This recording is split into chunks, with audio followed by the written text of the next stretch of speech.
ये तो गारंटी है। आप प्रयास करो, अपने प्रयास में कमी मत करो। आप मन में बोलो नमो अरिहंताड़म, अरिहंतों को नमस्कार है, नमो सिद्धाड़म, सिद्धों को नमस्कार है। 2 बार नमोकार मंत्र पढ़ोगे, मन फिर भाग जाएगा। फिर पकड़ के लाओ, चल बैठ, फिर नमोकार मंत्र ध्यान से पढ़वाओ, वो फिर भाग जाएगा 4 बार के बाद। इसी तरह करते करते उसे बैठने की आदत पड़ जाएगी। अनंत काल से भटका हुआ मन है, तुम सोचो एक दिन में सुधर जाए तो सुधरने वाला नहीं है, इसे सुधारने में टाइम लगेगा, लेकिन सुधर जाएगा, ये मेरी गारंटी है। यदि इसके अंदर सुधरने की ताकत नहीं होती तो हमारे भगवान कैसे बनते? इन्होंने भी तो इस मन से काम लिया था, इन्होंने भी तो इसी मन से ध्यान किया था, इन्होंने भी तो इसी मन से भक्ति करी थी, आत्मा का ध्यान किया था। जब ये कर सकते हैं तो हम क्यों नहीं कर सकते? बस पकड़ना पड़ेगा खुद को, संभालना पड़ेगा खुद को। जैसे कोई चीज़ गिरती है तो हम उसे पकड़ के संभालते नहीं संभालते, गिर जाए तो उठाते नहीं उठाते हैं, ऐसे ये मन गिर जाए तो उठाना पड़ेगा, गिर रहा हो तो संभालना पड़ेगा। मन हमारा है और हम ही संभाल सकते हैं। मैं तो केवल आपको जैसे हाथ में टॉर्च दे सकती हूँ, देख के चलना, गड्ढे हैं, गड्ढे में मत गिर जाना। टॉर्च तो आपको पकड़नी पड़ेगी, चलना तो आपको पड़ेगा। मैं तो केवल रोशनी दिखा सकती हूँ, पकड़ना तो खुद को आपको ही पड़ेगा। तो इस तरह से अपने मन से अपने आत्मा का ध्यान कराएं, प्रभु भक्ति कराएं, तो हमारा जीवन सार्थक होगा। और ये जो धर्म है वो हमारे लोहे रूपी आत्मा को जो जंग लगी हुई है उसमें वो निकाल कर इसे सोना बना देगी। जांचे सुरतरुदे सुख चिंतत चिंता रैन, बिन जाचे बिन चिंतिए धर्म सकल सुख देन। इस सुख देने वाले धर्म से सुख ले लो, ले लो, ले लो, ले लो, मिल रहा है, ले लो। बोलिए 24वें भगवान की। मैं 3 चीज़ बोलूँगी, आपको कहना है बड़ा ही महत्व है। नारी में शर्म का, करने में अच्छे कर्म का, जीवन में धर्म का। जोर से बोलिए, बड़ा ही महत्व है।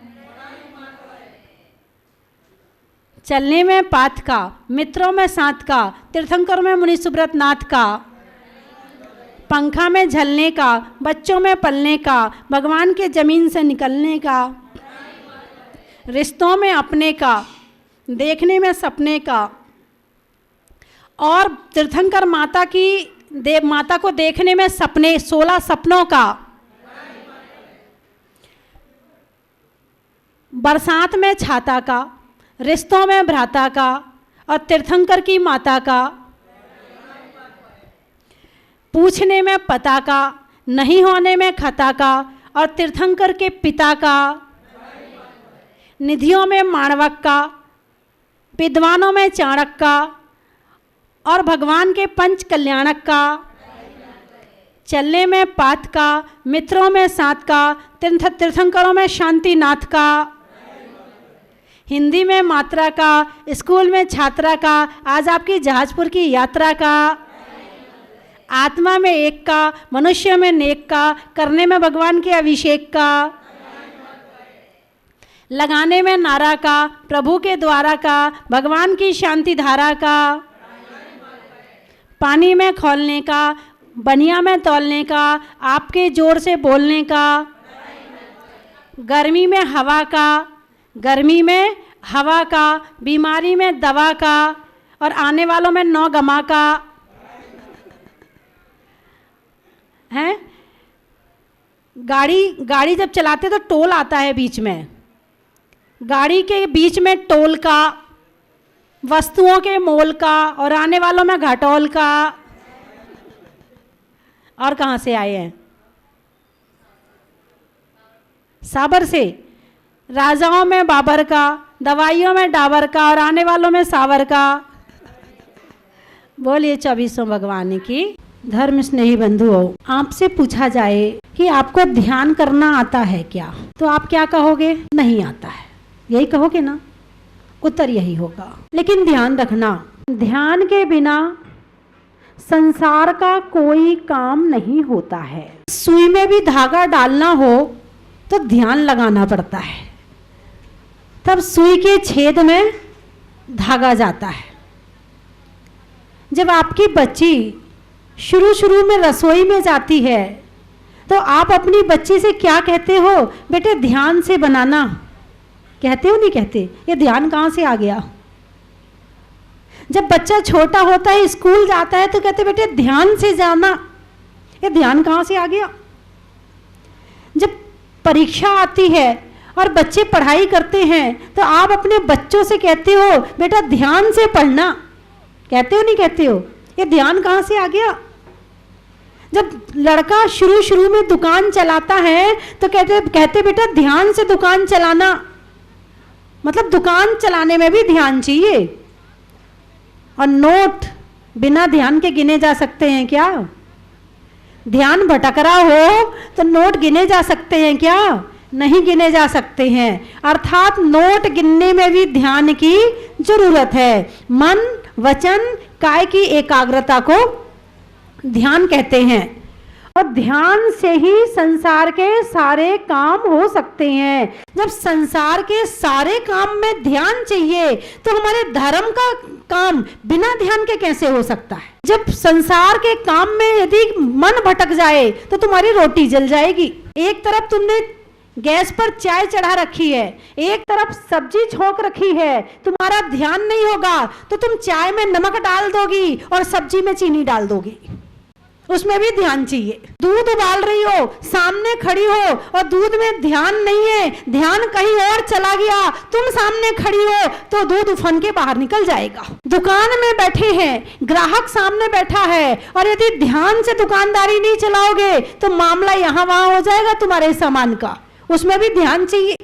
बिना ध्यान के दुकान भी चलने वाली नहीं है। जब संसार के सारे काम ध्यान से होते हैं तो धर्म का काम बिना ध्यान के कैसे हो सकता है? उसमें भी ध्यान चाहिए। और भगवान महावीर तो कहते हैं संसार का ऐसा कोई प्राणी नहीं है जो एक क्षण के लिए भी ध्यान के बिना रहता हो। एक क्षण कितना बड़ा होता है? बहुत छोटा होता है।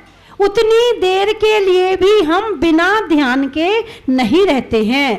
बस अंतर इतना है, शुभ ध्यान और अशुभ ध्यान। हम अशुभ ध्यान में ज्यादा रहते हैं और शुभ ध्यान में रहते हैं कि नहीं रहते ये भी नहीं पता है। माला फेरते हुए माला में नहीं होते, पूजा करते हुए पूजा में नहीं होते, अभिषेक करते हुए अभिषेक में नहीं होते, और कभी कभी तो प्रवचन सुनते हुए प्रवचन में नहीं होते। आज की बात नहीं कर रही, आज सब आपकी शक्ल सबकी दिख रही है, बड़े ध्यान से प्रवचन सुन रहे हैं, इतने ध्यान से सुन रहे हैं कि आप खुद को भूल गए हैं। तो ध्यान शब्द ही संसार बढ़ाता है और ध्यान शब्द ही संसार घटाता है।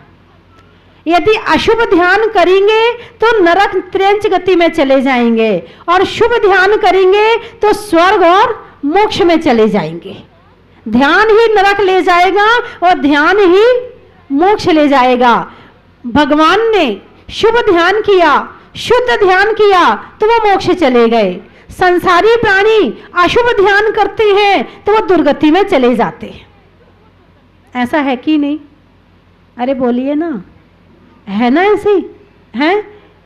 24 घंटे में से 24 घंटे शुभ ध्यान में रहते हो, अशुभ ध्यान में रहते हो? अशुभ में लगे रहते, 24 घंटे अशुभ में लगे पड़े हैं। सो के उठ के क्या, सोते सोते भी अशुभ में। सपना भी हमें भगवान का नहीं आता है। सपने में भी हमें दुनिया भर की चीजें नजर आएंगी, रिश्तेदार नजर आएंगे, दुश्मन नजर आएंगे, मित्र नजर आएंगे, भूत प्रेत नजर आएंगे, सब कुछ नजर आएगा, लेकिन भगवान नजर नहीं आएंगे। जो अंदर में बसा होगा वही तो नजर आएगा। अंदर में मित्र से ज्यादा दुश्मन बसे हुए हैं। मित्र से ज्यादा आप दुश्मन को याद करते हो कि नहीं करते? जितने आपको मित्रों की याद नहीं आती उससे कहीं ज्यादा दुश्मन की याद आती है, इसलिए सपने में वही नजर आते हैं। आप भगवान को याद नहीं करते, बहुत कम करते हो। नमो रिहंताड़म बोलते तो हो मगर नमो रिहंताड़म अंदर से नहीं बोलते हो। जब तक तुम्हारा तार, मन का तार अरिहंत भगवान से नहीं जुड़ेगा तब तक नमो अरिहंताड़म पूरा नहीं होगा। जब तक तुम्हारा तार सिद्ध भगवान से नहीं जुड़ेगा, बोलते हुए तुम्हें सिद्ध भगवान की याद नहीं आएगी, तब तक तुम्हारा नमो सिद्धाड़म पूरा नहीं होगा। आप ताजमहल बोलो, ताजमहल याद आया कि नहीं? आ गया। दिल्ली का लाल किला बोलो, याद आया कि नहीं आया? आ गया। है ना। अच्छा, आप अपने घर को याद करो, घर याद आया कि नहीं? आ गया याद। अब नमो अरिहंताड़म बोलो, अरिहंत भगवान याद आए क्या? नहीं आए। अरे यही तो दिक्कत है। हमारे दिल में ताजमहल बसा हुआ है, हमारे दिल में लाल किला बसा हुआ है, हमारे दिल में दुनिया भर के और चीजें बसे हुए हैं। आप जो पिक्चर में, टीवी में हीरो हीरोइन देखते हैं वो बसे हुए हैं, मगर अरिहंत भगवान आपके दिल में नहीं बसे हुए हैं। इसलिए जब नमो अरिहंताड़म बोलते हो तो अरिहंत भगवान याद नहीं आते। आप इतना याद करो भगवान को, इतना ध्यान लगाओ भगवान का, इतना गुणगान करो भगवान का कि जब भी आप अरिहंत बोलो आपको नमो अरिहंताड़म में अरिहंत भगवान याद आ जाए। मेरी बात समझ में आ गई? बोलो आ गई, जोर से बोलो आ गई, और जोर से बोलो आ गई, बोलो आ गई, गई, हाँ गई। मेरी बात आप ऐसी सुन रही हो, आई और गई वाली। यदि आई आई वाली सुनोगी ना तो आपको अरिहंत भगवान याद आने लगेंगे। तो शुभ ध्यान और अशुभ ध्यान, मोह, राग, द्वेष। अशुभ ध्यान का मतलब सुन लो। अशुभ ध्यान क्या है? मोह, राग, द्वेष, ये अशुभ ध्यान है। अशुभ ध्यान में मोह के अंदर क्रोध भी आ गया, मान भी आ गया, मायाचारी भी आ गई, लोभ भी आ गया। अशुभ ध्यान में हिंसा भी आ गई, झूठ भी आ गया, चोरी, कुशील, परिग्रह भी आ गया। और राग द्वेष तो आप जानते ही हो, एक सेकंड भी राग द्वेष के बिना रहते हो क्या? एक क्षण भी राग द्वेष के बिना रहते हो क्या? 24 घंटे राग द्वेष चल रहा है। वो कहते हैं ना, जिसने राग द्वेष कामादिक जीते सब जग जान लिया। जिसने राग द्वेष कामादिक जीते, जीते को इनके साथ लगाओ, जिसने राग द्वेष कामादिक जीते उसने सब जग जान लिया। जिसने राग द्वेष कामादिक को जीत लिया उसने सारे जग को जान लिया। और जिसने इनको नहीं जीता वो केवल अखबार ही पढ़ता रहेगा बस, और टीवी में न्यूज देखता रहेगा बस।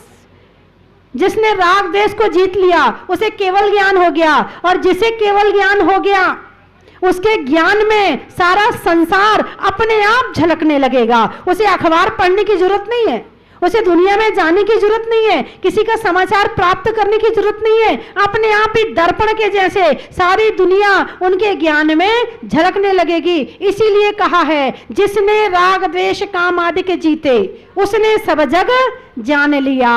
और जो राग द्वेष में पड़ा है वो बेचारा सुबह से अखबार ही लेके बैठा रहता है। जो सारी जिंदगी केवल दूसरों की खबर जानने की इच्छा रखता है वो केवल संसार में ही भ्रमण करता रहता है, और जो खुद को जान जाता है उसे दूसरे की खबर अपने आप मिल जाती है कि नहीं? जिज्ञासा दूसरों की खबर जानने की। उसके यहाँ शादी हुई थी, क्या हुआ है? उसकी सास आएगी, तुम्हारी बहू कैसी है? अच्छे से तो रह रही है, ठीक ठाक तो रह रही, रोटी गरम गरम खिला रही नहीं खिला रही है? हाँ, तेरी बात मानती नहीं मानती है? उसकी सास मिलेगी तो, और बहू मिलेगी, और तेरी सास अच्छी है, तेरे को डांटती तो नहीं है? अल्लाह, उसके घर खाना नहीं, पीना नहीं, जाना नहीं, मगर इतनी जिज्ञासा कि वो उसका घर कैसा, उसकी बहू कैसी, उसकी सास कैसी। ये जिज्ञासा नहीं है कि हमारे 24 तीर्थंकरों का जन्म कहाँ हुआ था, हमारे 24 तीर्थंकरों का परिचय क्या है, वो कहां से मोक्ष गए हैं, उनका मोक्ष कल्याणक कब है, कोई जिज्ञासा नहीं है। अंजना सती के साथ क्या हुआ था, उसने कैसे अपने धर्म का पालन किया, कोई जिज्ञासा नहीं है। सीता सती कैसी है, कोई जिज्ञासा नहीं है। जिज्ञासा है पड़ोसन की, जिज्ञासा है अपने रिश्तेदारों की, जिज्ञासा है उस नेता की जो यहां पर खड़ा हुआ है, कुर्सी पे बैठा हुआ है।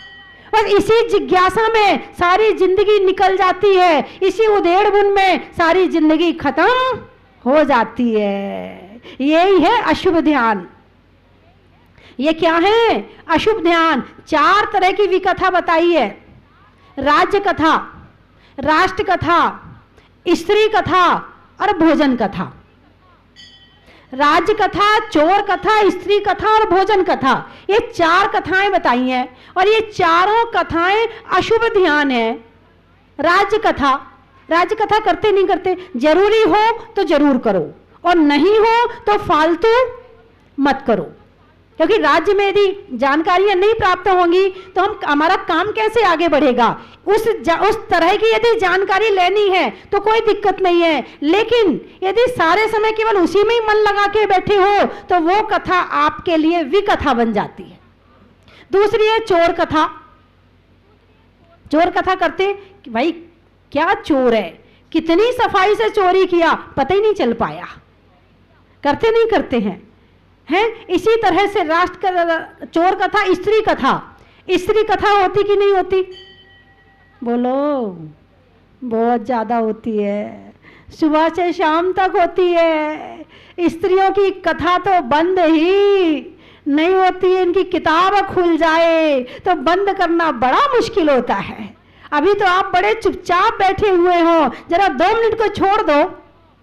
यदि अनजान महिलाएं भी 2 बैठी होंगी, दूर दूर बैठी होंगी तो खिसक के पास में पहुंच जाएंगी। कहाँ से आई है तू?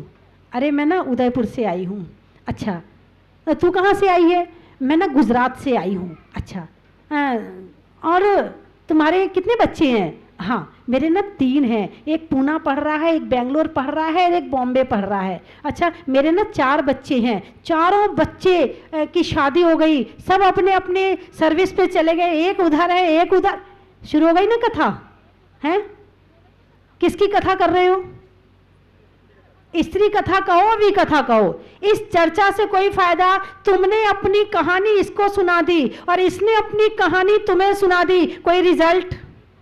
कुछ पुण्य मिलेगा, कुछ तो मिलेगा, गिफ्ट मिलेगा? वो भी नहीं मिलेगा। फिर क्यों? फालतू बात करने की अपेक्षा है मौन होके बैठ जाओ, चुप होके बैठ जाओ। मौन ले लो कि 1 घंटे का हमारा मौन है, मगर फालतू बात मत करो। और यदि मान लो आपका कोई रिश्तेदार मिल जाए, ओहो, फिर तो मन नहीं लगेगा। यदि कोई यहाँ पूजा कर रहा है और यहाँ से उसकी एक और कोई गाड़ी आई और उसमें उसके रिश्तेदार, अब वो अर्घ भी चढ़ा रही है, तो उसका मन नहीं लगेगा। जब तक वो उसकी तरफ आपस में नजरें नहीं मिल जाएंगी, एक दूसरे से हेलो हाय नहीं हो जाएगी, जब तक आपस में एक दूसरे से पूछ नहीं लेंगी, तब तक उनके पेट का पानी भी पचने वाला नहीं है। इतनी जिज्ञासाएं हैं संसार के प्रति, इतनी जिज्ञासाएं हैं, जबकि उनसे कोई रिजल्ट नहीं मिलने वाला है।